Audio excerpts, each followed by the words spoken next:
recently, as in, let's see, where are we? We're in like September, October 2025. I guess depending on when I release this video. There's a new Cable figure out, a new 6-inch Marvel Legends one, and it's this guy here. And I mean, it's not the Cable for everyone. I mean, it's a pretty cool figure, but it kind of to me symbolizes a lot more. That's why I want to make a video on it. This is just, kind of a, well, call it video commentary on a figure I had nothing to do with, but I think was one of the most inspirational characters that really got me into toys and into pop culture, both professionally and as a hobby. Well, if you're into X-Men and toys in general, come along.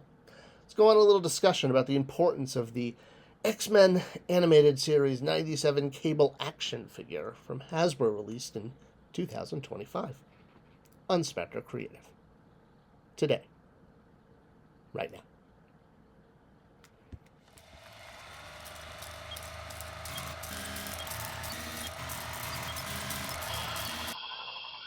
Hey guys, welcome back to Spector Creative. I'm Scott Toy Guru Neitlich, your host on this channel here, this box, and thank you for spending time with us. It's always a pleasure when you can take some time to talk toys and pop culture. And this video in particular is kind of, just for me, it's a personal journey that culminated in a toy release.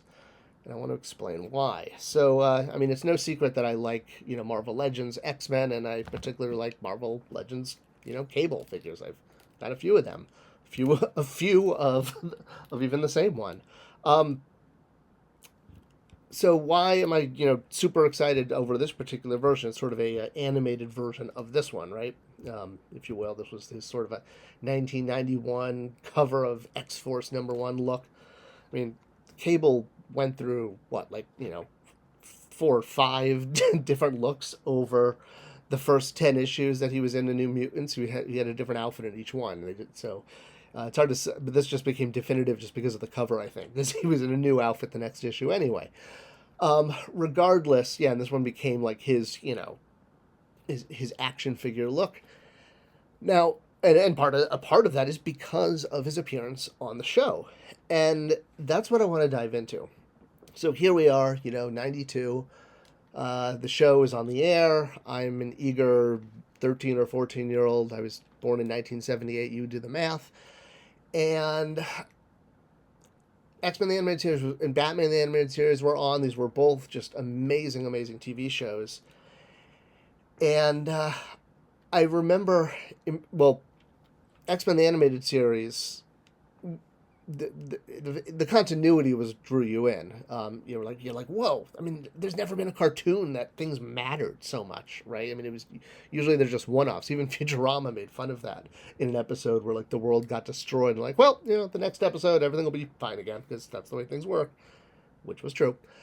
So, Cable was introduced in episode 7, and we'd already gotten some really cool. I mean, we've gotten cameos of a lot of modern new characters like Feral and Cannonball and Domino, even in the first episode. But those are obviously dropped into the background, sometimes even last minute. And it's understandable. That's a cool way to pay homage to the fans.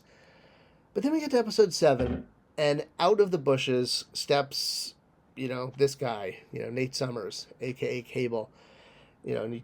I'll never forget. He says, someone goes, "Who are you?" And he just looks down and points his gun and says, "I'm the wild man of Borneo."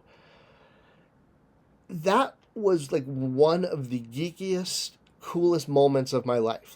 As far as geek moments. I mean, obviously, wedding, birth of daughter, that time I traveled back to 1856 and solved the Great Trenton robbery. Those are life things I did, but I mean, geek things were, I just remember the reason being is all the other characters except for the little the Feral cameo from walking around the island and stuff,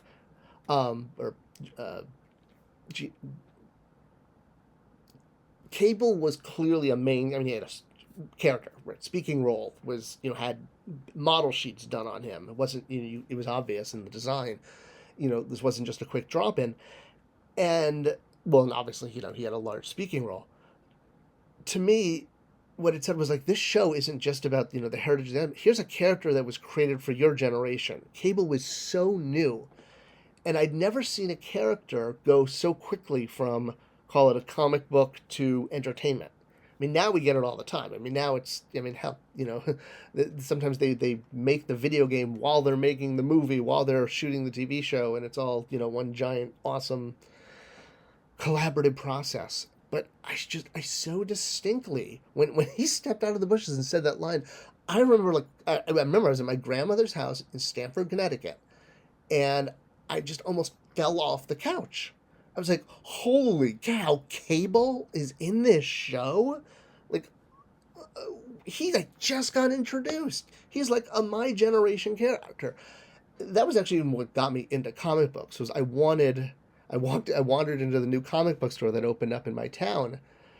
When I was 12 or 13, and I remember what I said to the owner was, I want a character who's just starting out, who can be like, for me. I don't, yeah, Spider-Man, I get it. He's been around for a long time, and I'm sure I'll pick up some Spider-Man, but you got anyone new. And he's the one, that's how I got actually into Darkhawk and into Deathlock. They both had just launched individual titles, and I remember he gave me Darkhawk 6 and Deathlock 1, and then the Deathlock miniseries that had predated that. And yeah, I was really into them for several years, especially because they were new and fresh, and I felt an ownership of it. And that's kind of the key: is each generation we have an ownership over the characters that come out in our youth. And this was the first time I saw a character from my youth on screen doing something, and I just remember being completely blown away.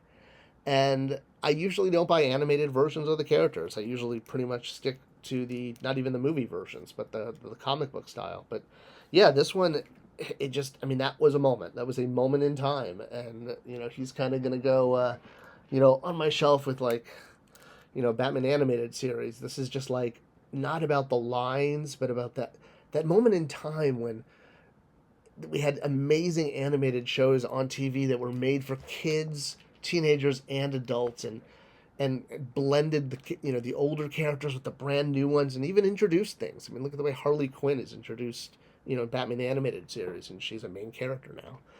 So in X-Men, the animated series really, really tried to make Jubilee happen. You can do it, X-Men. You can make Jubilee happen. You can still do it. One day she'll happen. No offense, Jubilee fans. All right. Anyway, thanks for letting me talk about this one. I thought it might, people may have similar experiences, so I thought I'd do a little recording. All right. Well, thank you for watching. Thank you for sharing. It's the best way to support this channel, and I will see you guys in the next video.